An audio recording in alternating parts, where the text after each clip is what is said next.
하늘과 땅을 지으시고 혼돈과 공허와 깊은 흑암 위에 주의 영이 운행하셨네. 말씀하시니 빛이 있었고 어둠은 물러갔네. 저녁이 되고 아침이 되니 전날의 은혜 열렸네. 보시기에 좋았더라 주가 지으신 모든 세계, 하늘과 땅과 바다와 생명, 주의 영광 노래하네. 보시기에 좋았더라 말씀으로 세운 질서, 온 세상이 주를 찬양하네. 창조주 하나님. 지난 시간에는 하나님께서 창조하신 아름다운 세계가 인간의 죄로 인해 어떻게 깨어지게 되었는지를 살펴보았습니다. 창세기 3장에서 아담과 하와는 하나님의 말씀보다 뱀의 말을 듣고 선악을 알게 하는 나무의 열매를 먹었습니다. 그 결과 죄가 세상에 들어왔고 하나님과 인간의 관계, 사람과 사람의 관계, 인간과 땅의 관계가 모두 깨어지게 되었습니다. 그리고 창세기 4장에서는 그 죄의 결과가 가정 안에서 얼마나 무섭게 드러나는지를 보았습니다. 가인이 동생 아벨을 죽였습니다. 하나님의 말씀을 떠난 인간의 죄가 결국 형제를 향한 미움과 살인으로까지 이어진 것입니다. 그런데 성경은 거기서 끝나지 않습니다. 죄가 깊어지고 인간의 타락이 분명히 드러나는 그 자리에서도 하나님은 구원의 역사를 멈추지 않으십니다. 오늘 우리가 살펴볼 말씀은 창세기 4장 25절부터입니다. 이 본문에는 아벨을 대신하여 하나님께서 주신 또 다른 시, 곧 셋의 출생이 기록됩니다. 아담과 하와는 아벨을 잃었습니다. 가인은 하나님 앞을 떠났습니다. 인간의 가정은 죄로 인해 큰 상처를 입었습니다. 그러나 하나님은 그 절망 가운데에서도 새로운 길을 여십니다. 하나님은 셋을 주시고 그의 후손 가운데서 사람들이 다시 여호와의 이름을 부르기 시작하게 하십니다. 이것은 매우 중요한 말씀입니다. 창세기 4장 25절 이후의 이야기는 단순한 족보의 시작이 아닙니다. 하나님께서 죄로 무너진 세상 가운데서도 믿음의 계보, 예배의 계보, 구원의 계보를 이어가신다는 것을 보여줍니다. 오늘 말씀을 통해 우리는 세 가지를 함께 생각해 보려고 합니다. 첫째, 죄가 깊어져도 하나님의 은혜는 멈추지 않는다는 것입니다. 둘째, 하나님은 무너진 자리에서도 새로운 믿음의 길을 여신다는 것입니다. 셋째, 참된 신앙은 여호와의 이름을 부르는 예배에서 다시 시작된다는 것입니다. 이제 함께 창세기 4장 25절부터 말씀을 살펴보겠습니다. 죄로 어두워진 세상 속에서도 하나님께서 어떻게 은혜의 씨를 남기시고 예배하는 백성의 길을 열어가시는지 함께 보겠습니다. 내 삶도 주께 드리오니 주 영광 위에 살게 하소서. 온 세상이 주를 찬양하네. 창조주 하나님, 온 생명이 주를 높이네. 영원하신 하나님.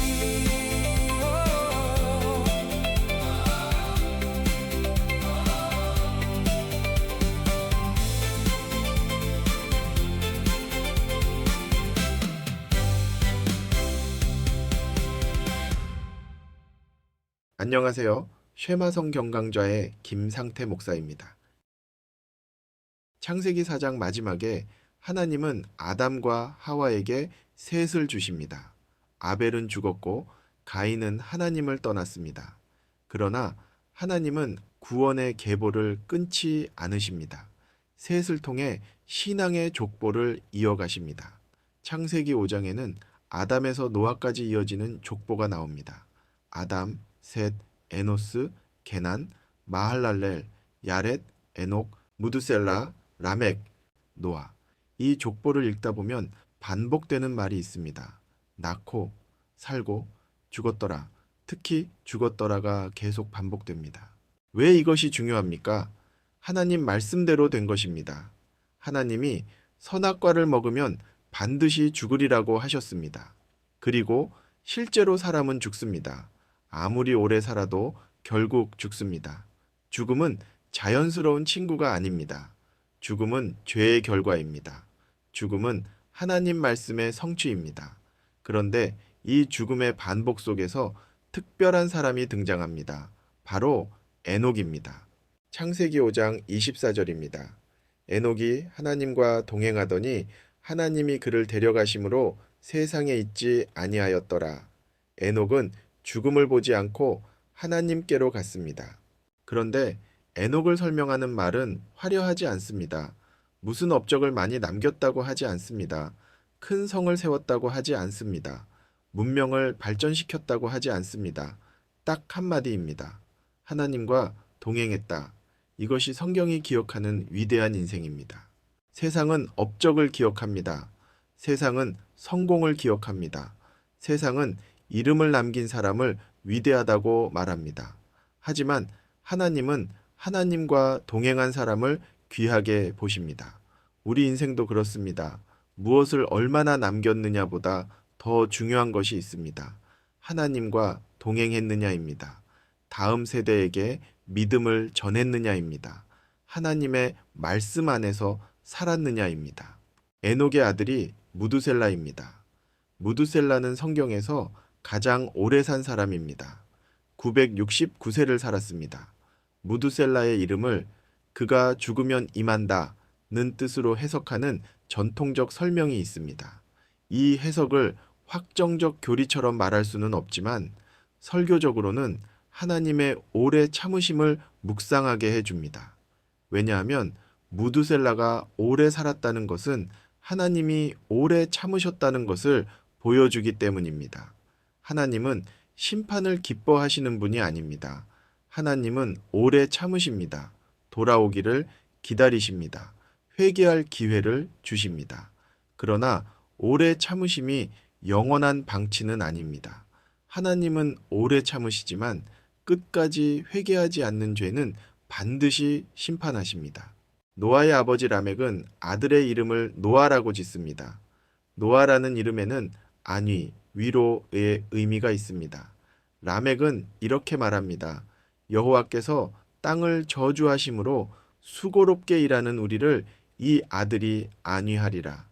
이 말 속에는 소망이 담겨 있습니다. 타락한 세상 속에서도 하나님이 위로를 주실 것이라는 기대입니다. 그러나 진정한 위로는 노아 자신에게서 완성되지 않습니다. 노아도 죄인입니다. 진짜 위로는 결국 예수 그리스도 안에서 옵니다. 이제 창세기 6장으로 갑니다. 창세기 6장은 인간의 죄악이 얼마나 깊어졌는지를 보여줍니다. 창세기 6장 5절입니다.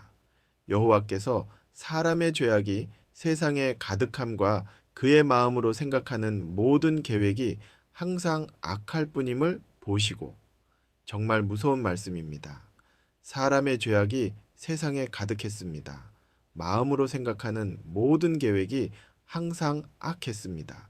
가끔 악한 것이 아닙니다. 어쩌다 실수한 것이 아닙니다. 항상 악했습니다. 모든 계획이 악했습니다. 마음의 방향 전체가 하나님을 떠났습니다.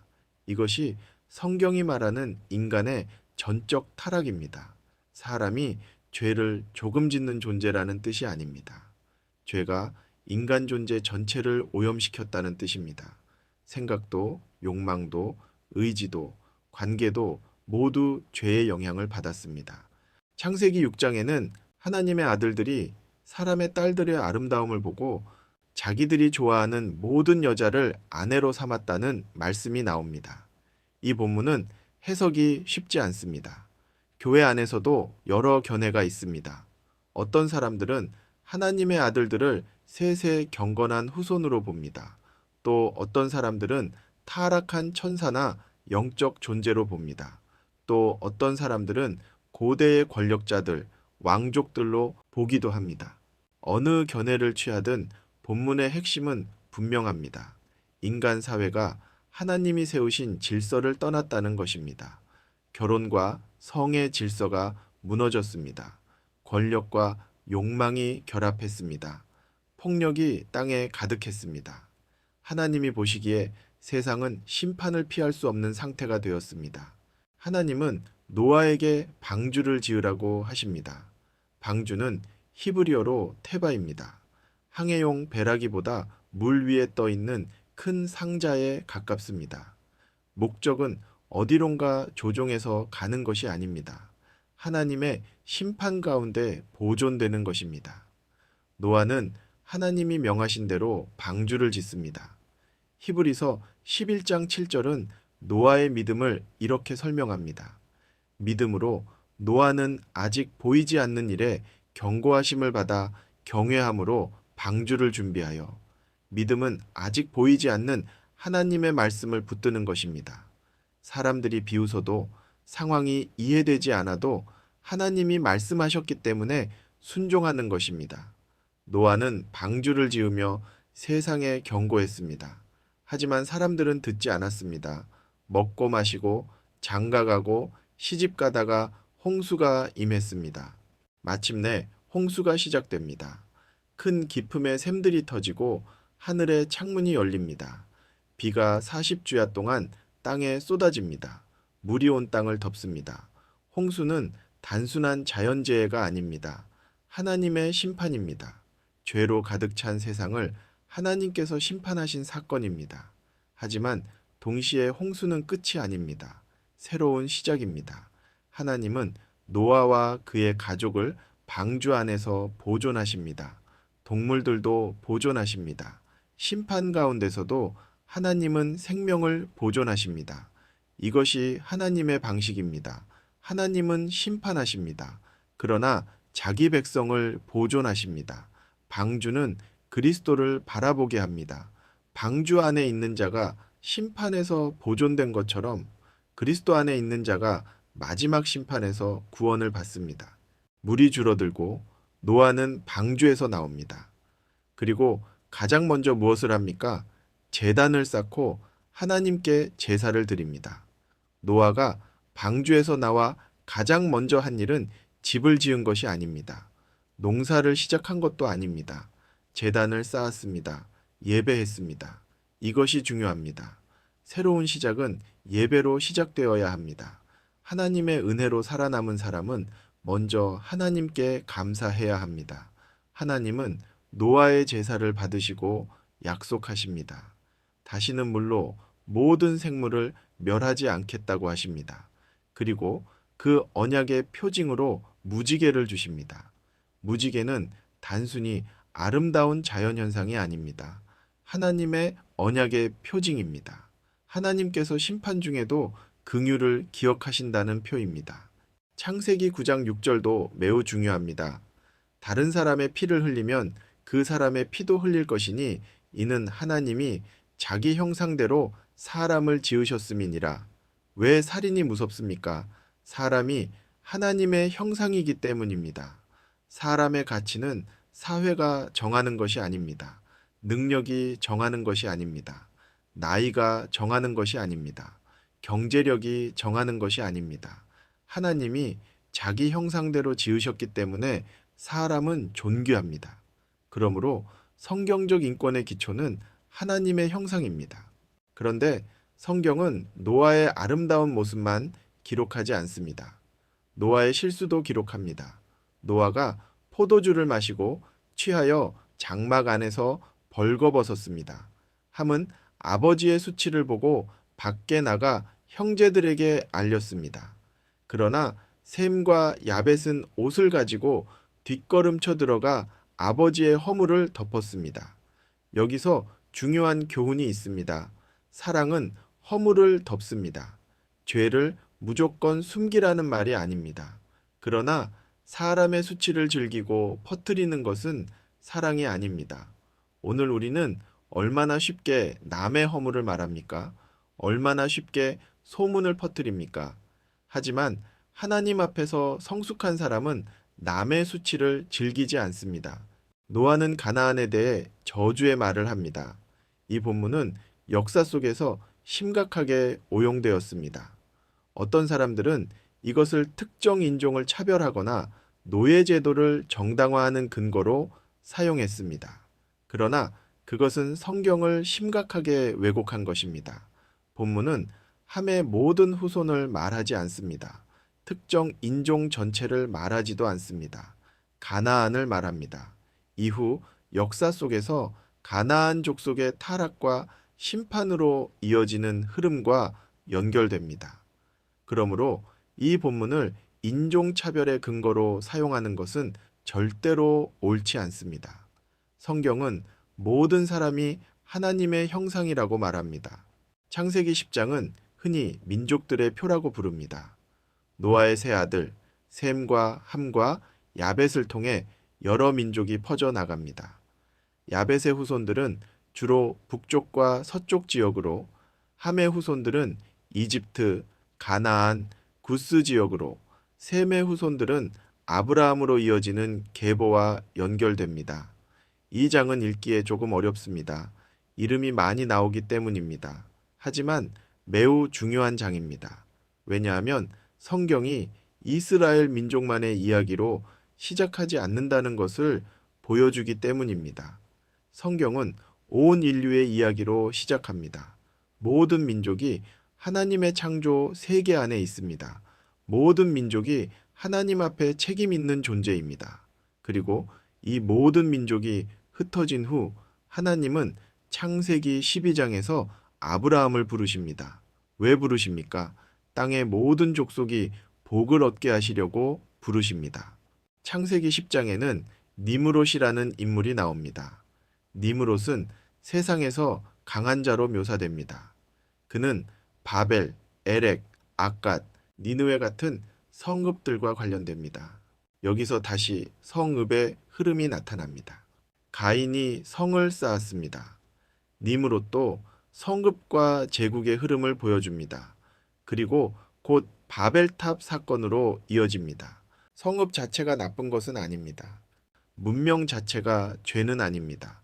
하지만 하나님 없이 자기 이름을 높이고 자기 힘으로 안전을 확보하려는 문명은 바벨의 정신이 됩니다. 이제 창세기 11장입니다. 온 땅의 언어가 하나였습니다. 사람들이 동쪽으로 옮기다가 신할 평지를 만나 거기 거류합니다. 그리고 서로 말합니다.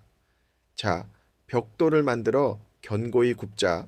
또 말합니다. 성읍과 탑을 건설하여 그 탑 꼭대기를 하늘에 닿게 하여 우리 이름을 내고 온 지면에 흩어짐을 면하자.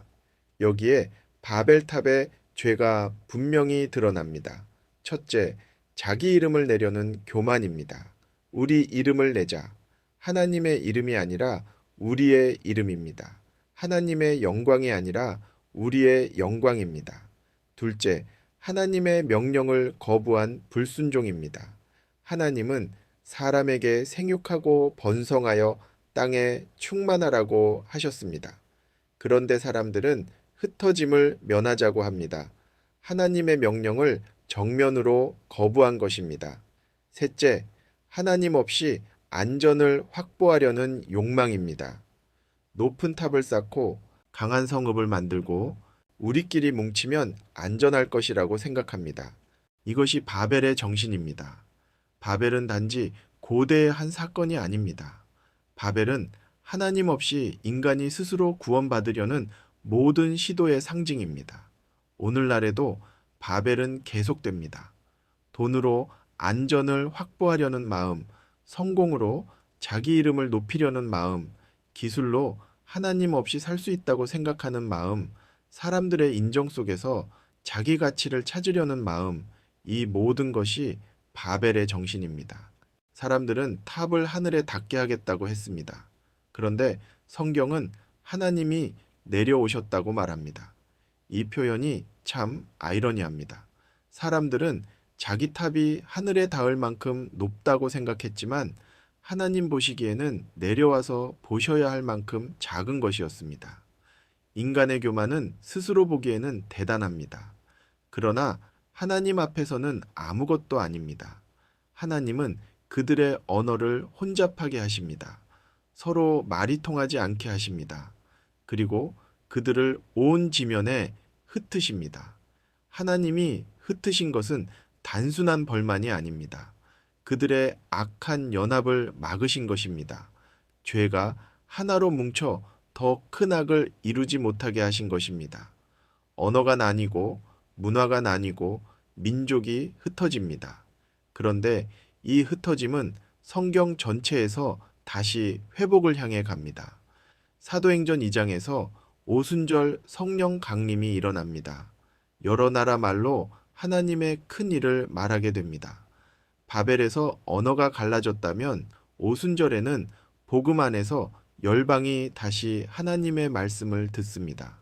그리고 요한계시록에 가면 각 나라와 족속과 백성과 방언에서 나온 사람들이 어린 양 앞에 서서 하나님을 찬양합니다. 성경은 하나의 이야기입니다. 창세기의 바벨이 요한계시록의 새 예루살렘에서 완성된 회복으로 나아갑니다. 창세기 11장 후반에는 다시 족보가 나옵니다. 셈의 족보입니다. 셈, 아르박삿, 셀라, 에벨, 벨렉, 르우, 스룩, 나홀, 데라, 그리고 아브라함.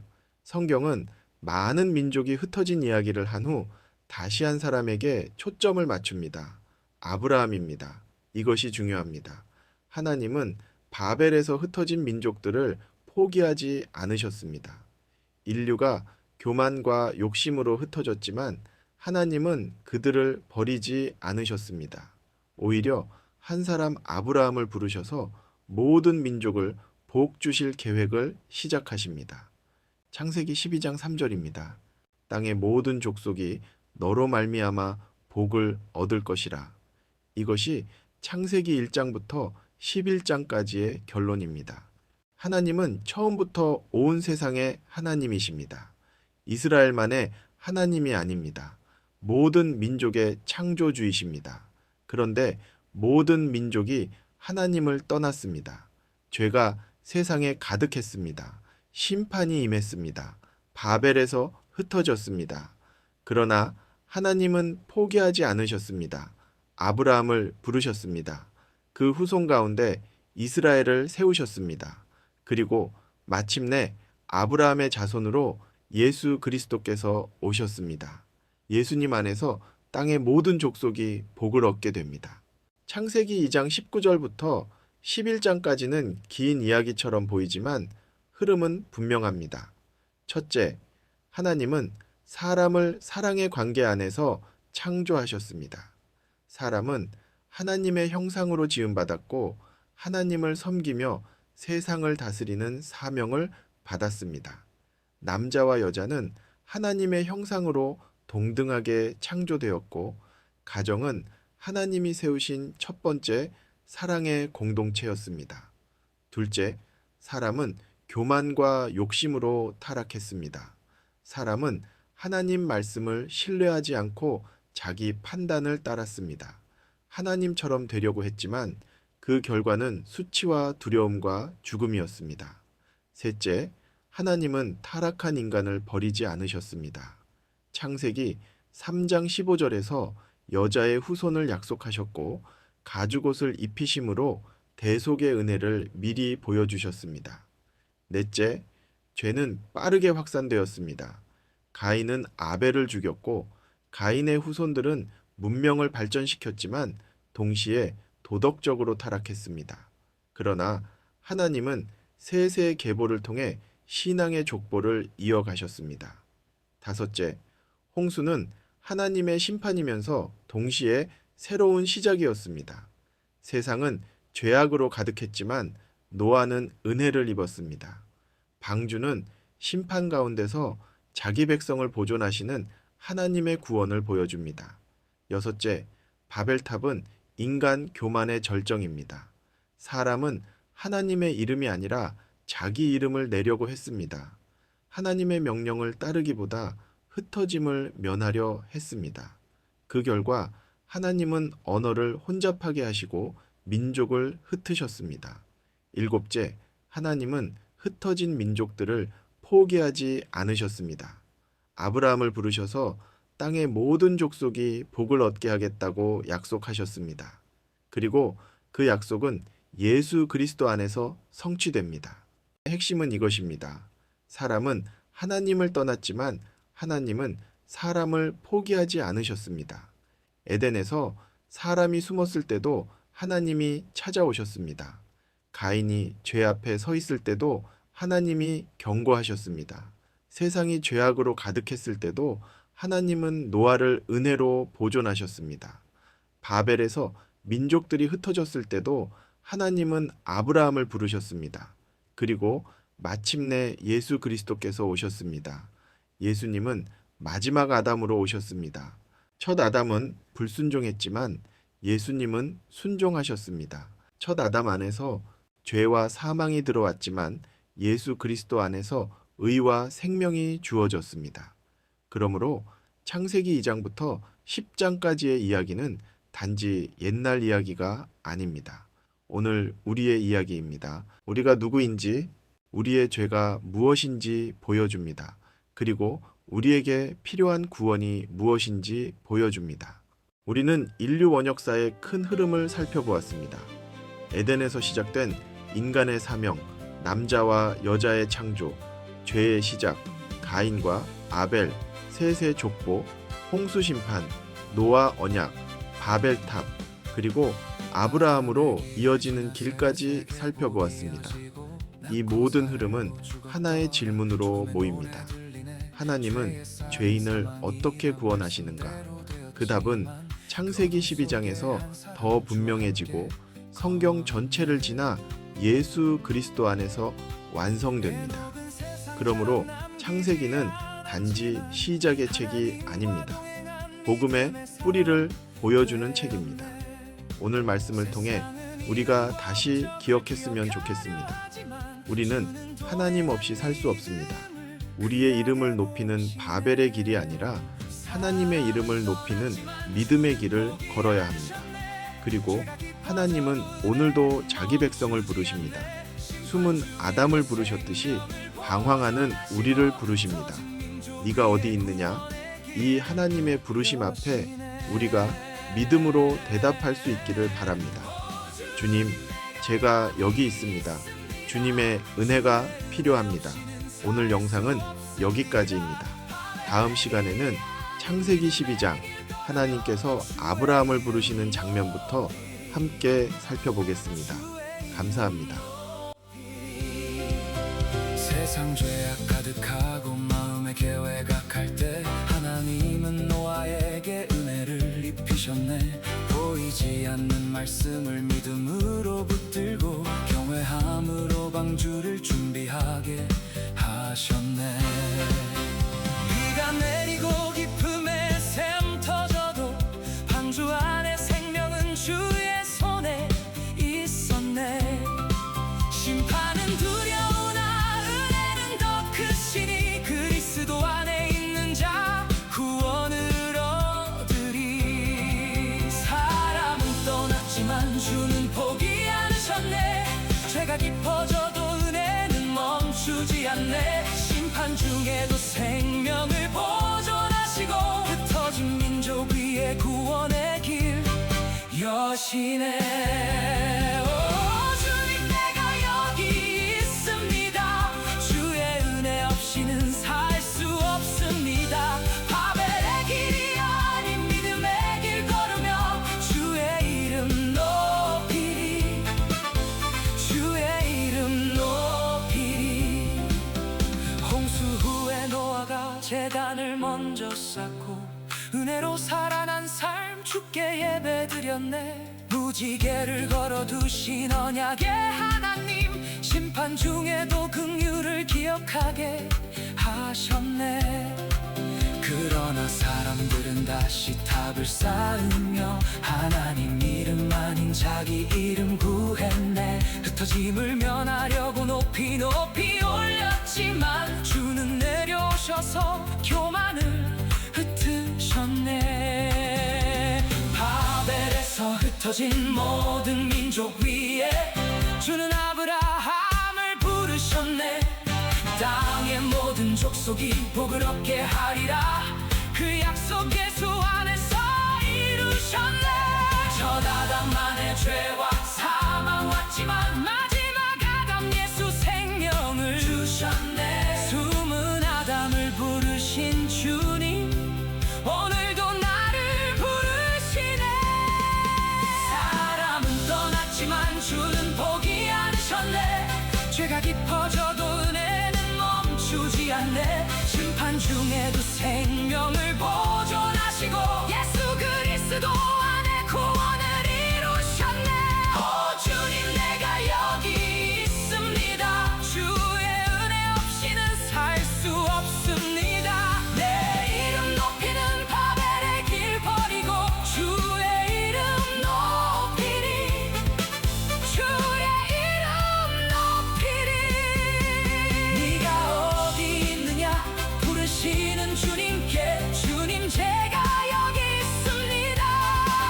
주의 은혜가 필요합니다.